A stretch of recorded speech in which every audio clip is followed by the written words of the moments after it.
Good morning, everybody. Welcome back to the channel. It is Tuesday, March the 4th. Me and old Buster Clyde, we're down here at the shop getting our day going. Then went for a walk, gathered our chicken eggs and all that kind of stuff. And he's a little nervous. We got some storms brewing. He don't like it. Got some 20, 30 mile an hour gusts. Yeah, I don't know. They said there's not too much of a tornado risk, but some high winds. You always kind of worry a little bit about the storms of life because you never know what could happen. I think back to 2021, I think it was, when the storms come through the Fultondale area over here, just tore a lot of stuff up.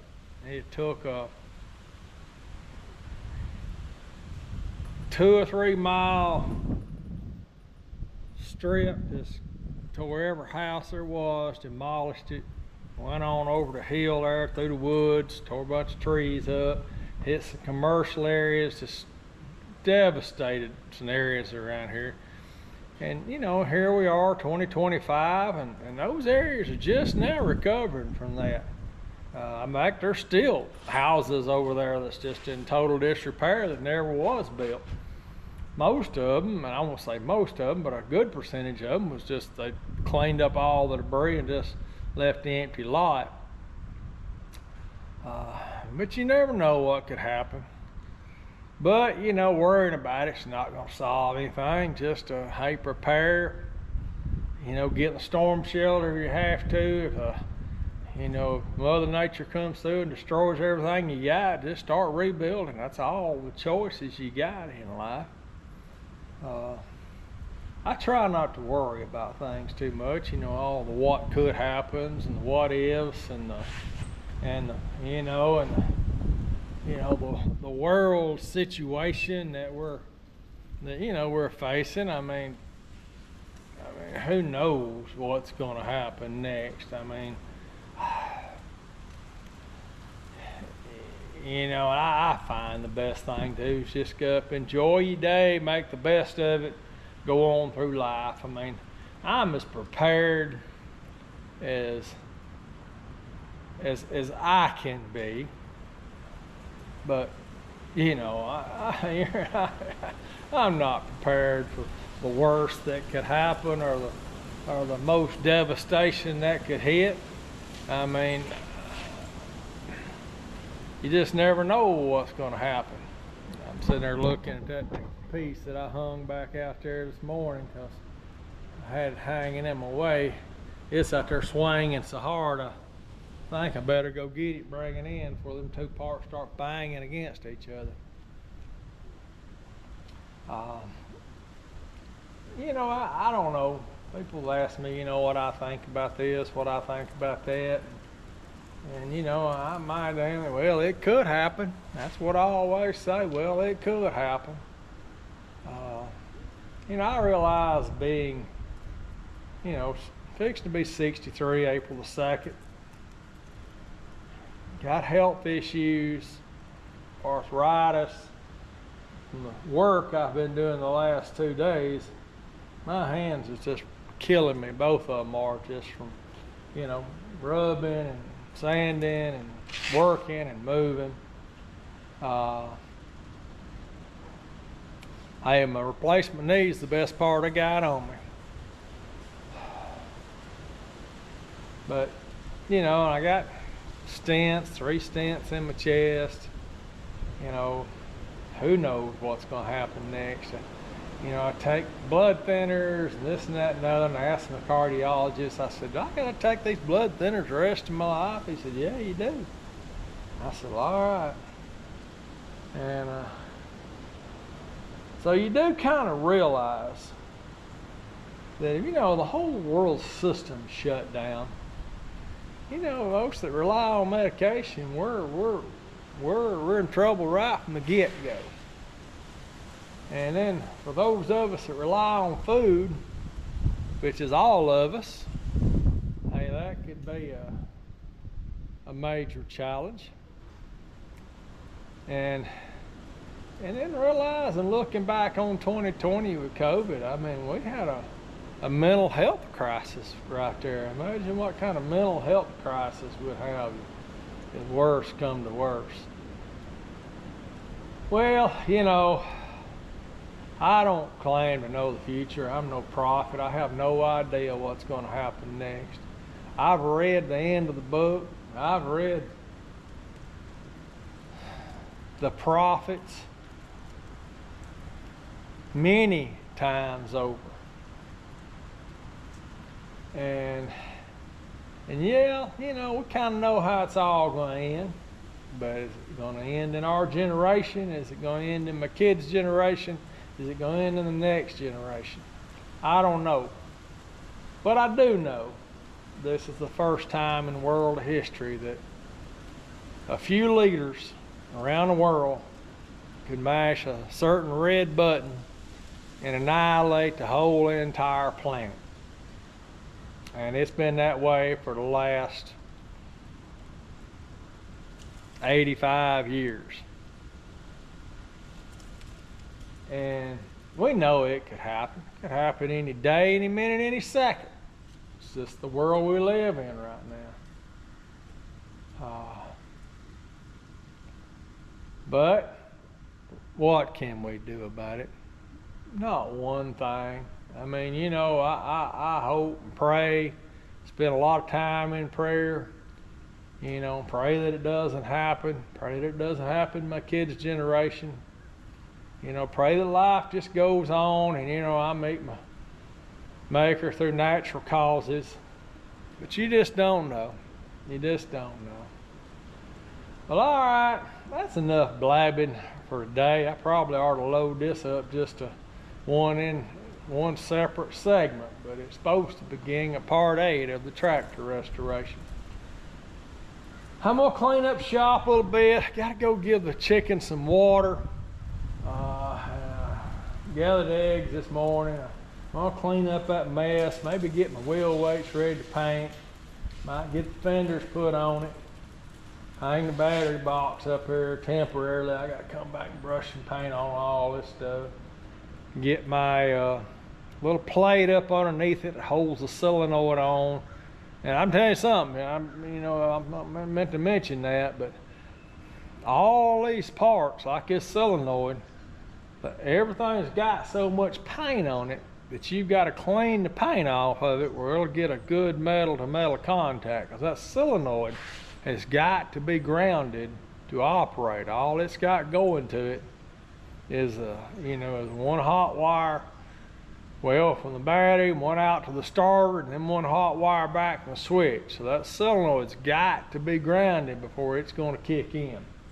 I got to make sure I got a good ground on it. Had to do the same thing with the negative battery here. Had to clean the paint off the bottom of the battery box, the inside and out, and the top of this to make sure it got good ground.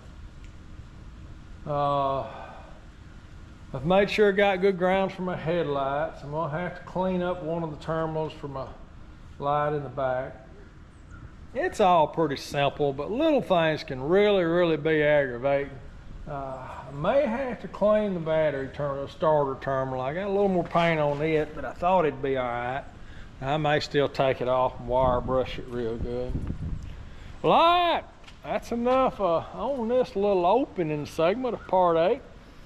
Let me get busy, and we'll touch back with you in a little bit. All right, I'm chiming back in here. About all I've done today is just put parts back on the tractor. And this is what it's looking like. Ain't that pretty? It sure is. I get some stickers on this thing. It'll be shiny as a new penny. Still gotta paint my wheels, my rims. But all in all, it's looking pretty good. I'm gonna have to get a small brush and kind of paint stuff like this, you know, where I put the fenders on, make them red. I just set the hood in place just because I wanted to look at it. Just wanted to see it on there. But I've got a lot done. I mean, I really have. I've got my wiring all back hooked up in that panel. And I did set the timing on the ignition. It should be real close to where it needs to be. I'll put a timing light on it when I finally do crank it. I really can't crank it, or don't want to crank it, because I don't have no tube hooked up to my pump. So if I cranked it right now, my pump up here would be running dry. And plus, I hadn't even got the fuel cutoff in the bottom of the tank. You know, the hood looks pretty good. I don't know what you can tell in this photo. Right here is just a real good shine. A little duller up front. And if you get it right angle, you can actually see where I didn't get all the scratches out of the paint itself. Now, I think the rest of the tractor just looks amazing to me. And I may, not going to do it today, not going to do it between now and next week, because I'm going back together with it. I'm going to get this touch control on it and swap my wheels back to where they need to be. I might get the weights and the bumper painted. It'd be nice. It'd be nice if I could get the wheels, the rims, and all that done. And then I could just come in here and take the tires and the outer rim off and just work those separately. I'm gonna paint them with some silver paint I have. One thing I can say, I hadn't spent a lot of money on material. Picked up that gallon at a discount. Used hardener's been here for a long time. Couldn't even get the lid off. Actually, I had to jab a hole through the side of the can with a screwdriver to get the hardener out of it. Hopefully that won't cause me no grief, but I don't think so. Got to paint my steering wheel. Got a pretty good steering wheel on it. It ain't tore up. But the inside of it needs cleaned up. Same thing with my seat bracket. Got my headlights to do yet. And a lot of little details. My headlights, they can wait for a while. Same thing with the tail light. I mean, I don't use this thing at night. They look good on there. I like them to work. And sometimes I like to get out here and just ride around. And that's like my golf cart. But anyways, that's kind of where we got with it today. Been watching this weather. It's going to get strong here in a little bit. I believe I would have made a much more interesting video if I just went out there in that field and found me a place to rest and videoed all the airplanes coming in down here at the airport.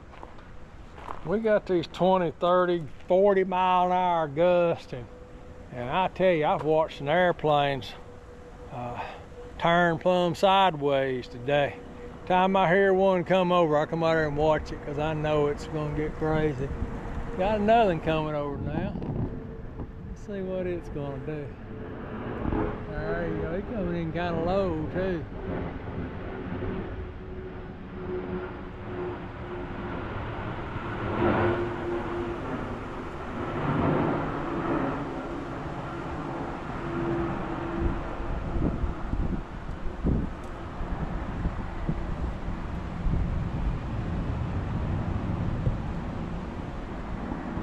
Yeah, anyways, I didn't see him get too sideways, but you sure watch them coming in. They're all coming in this direction today. Usually they go the other direction and come in. I guess it has something to do with the way the wind's coming across. They all coming in down here. A lot of airplanes too. Well, all right, guys, that's enough of this little old video. And it may be the end of part 8. I don't know. I just I think it might be a good idea, and then get down here and start over again. And boy, I can hear that wind a coming.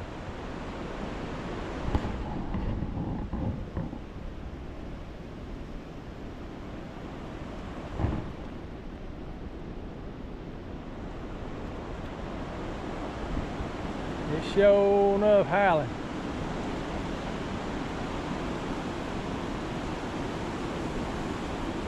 It's kind of above ground level right this second.